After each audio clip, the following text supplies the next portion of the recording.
สบายดีและสวัสดีเด้อพี่น้องมื้อนี้สิมาเบิ่งน้องๆเก็บมันสิมาถามเขาเจ้าว่าเพิ่นจ้างวันละเท่าใด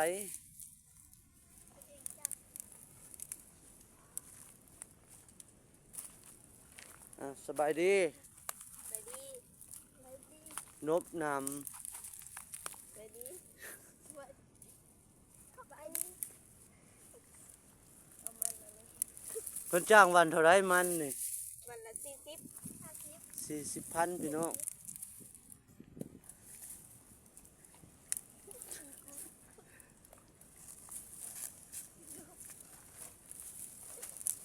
โอ้คุณน้อยๆอะไรก็มาเก็บมันพี่น้องเบิ่งอยู่ในสวนมัน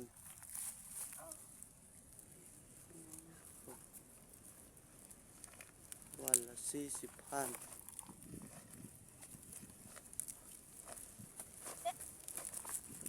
เฮียนอยู่หม้อได้ละเจ้าฮะหม้อหนึง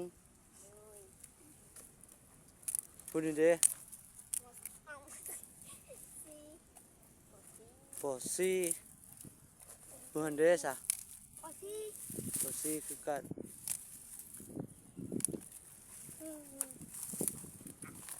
อันนี้ครับเบิ่งได้บ่เก็บมันเลยพูดน้อยๆนี่นะน้อยๆอันนี้ก็มาเก็บมันบ่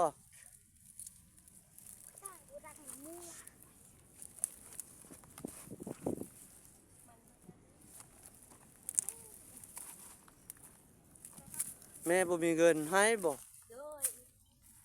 จะมาเก็บมันนี่ได้มันเจ้าของบ่หรือมันผู้ใดมันอันตาเอามันสาว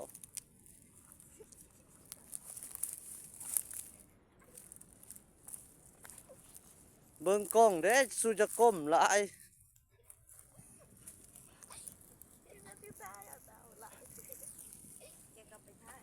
ว้าแต่เจ้าเก็บเบิดนี่บ่อันข้าวอยู่นี่ฮะเจ้าเก็บเบิดนี่บ่โดยเก็บเบิดมือจักมือล่ะหักมือนึงโอ้เก่งกันเลยเนาะ